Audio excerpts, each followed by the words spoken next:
almost too late. Our members are not measuring their survivability in terms of weeks. They're doing it in terms of days now. The National Federation of Independent Business has been pushing the federal government to help those shut out in the first round of funding. Over 80% of small businesses in this state have yet to receive cash or even know where their loan is. Let those companies who have already filed, they should be first come, first served now and not have to restart that. The federal government has boosted and sent out monthly benefits for many Americans, and this monthly benefit increase is going to be worth up to $100. And several states have also released how much the residents can expect to receive from SNAP, so make sure to watch until the end to learn how to receive the next stimulus check that's going to be sent out soon. Food stamp recipients are finally receiving a boost in benefits, and the Supplemental Nutrition Assistance Program increased monthly allotments by 12.5%, everybody. The U.S. Department of Agriculture, the federal agency that oversees the program, said the increase would due to soaring inflation that's taken a toll on grocery budgets. And the boost, that is, for 41 million recipients, is the largest percentage in over 50 years. It comes as 34 states continue to pay the crisis assistance to SNAP recipients, equaling a minimum pay of actually $95 a month, which could actually help so many people. The average benefits per household also per month is $130 in certain states. That's more than $725,000 of the state's 15% SNAP benefits. So SNAP benefits have also been very crucial for many New Yorkers' livelihoods, including approximately 14% of the state's population last year. According to the New York State Office of Temporary Disability and Assistance, more than 1 million households, including more than 3 million New Yorkers, that the state were enrolled in SNAP in July 2022. 44,000 residents may also now be eligible for food assistance under a state change to SNAP went into effect recently. The update, which Governor Lamont announced, increases the maximum monthly gross income for Connecticut SNAP recipients from 185% to 200% of the federal poverty level. Monthly SNAP benefits will also increase by an average of $12.12%, which accounts for yearly growth, everybody, in the price of food. But some advocates are saying that emergency food service providers applauded these changes but worried that they would not fully address the needs of Connecticut residents. And that's very true.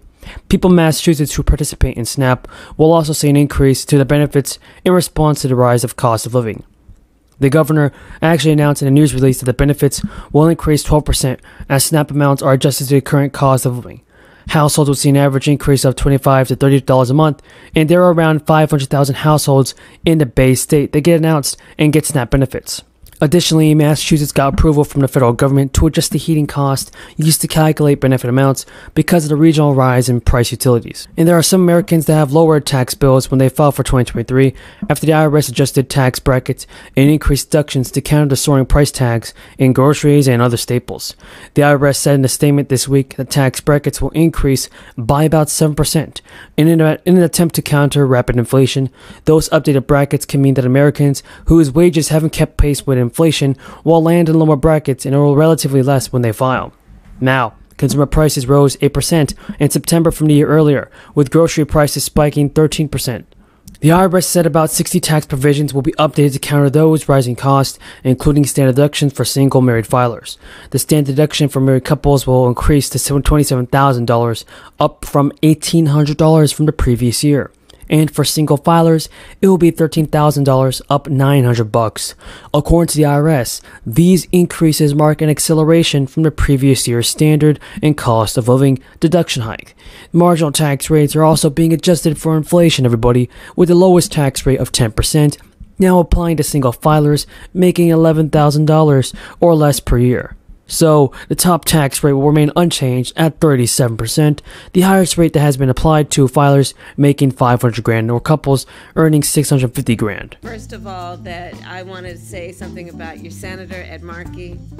I served with Ed in the Senate for 4 years, the 4 years I was there, and he is always fighting for Massachusetts, always.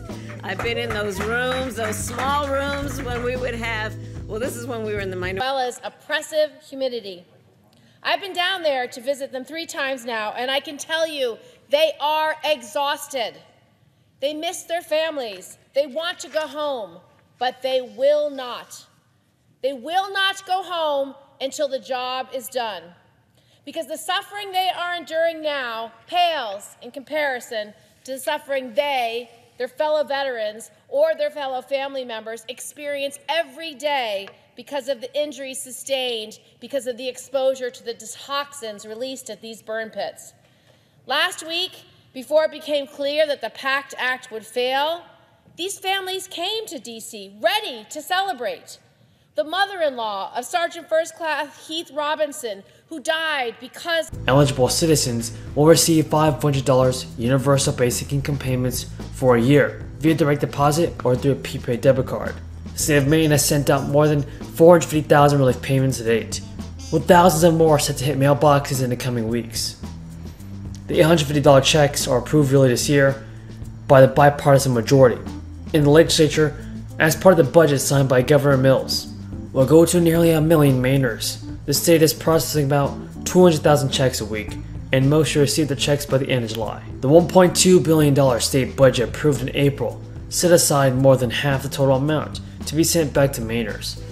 During recent calls for a suspension of the state gas tax, which Mills opposes, she has pointed to the state relief checks as a way for Mainers to cover high gas and grocery costs. Delaware officials have also proposed $300 stimulus checks to help them offset the impact of inflation.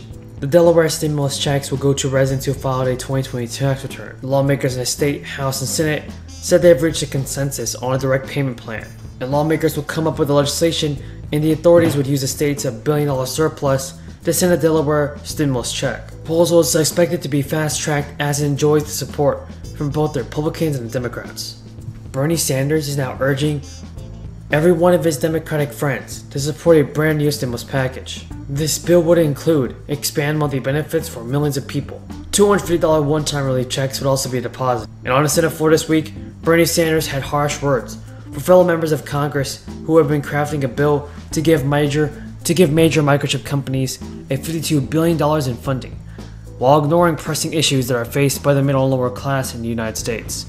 Sanders told his colleagues, at a time of massive income and wealth inequality, the American people are sick and tired of unprecedented level of corporate greed that we are seeing right now. Sanders pointed out that everyday Americans are facing soaring inflation and the worst income inequality in 100 years. Sanders told reporters that instead of focusing on things like renewing the expanded child tax credit, passing Medicare for all, the Senate is focused on corporate handouts. Sanders went on to criticize the conservatives like Manchin, who have pointed directly towards the deficit when it comes to helping the American people. Impacting her constituents. I yield such time as she may consume to young Kim. Thank you to my friend and colleague French Hill for yielding. Families, workers, and small businesses are hurting from the highest inflation in over 40 years, and in Southern California, where I'm from, everything is more expensive. Inflation doesn't discriminate. It impacts every American and hurts small businesses and workers with less income the most.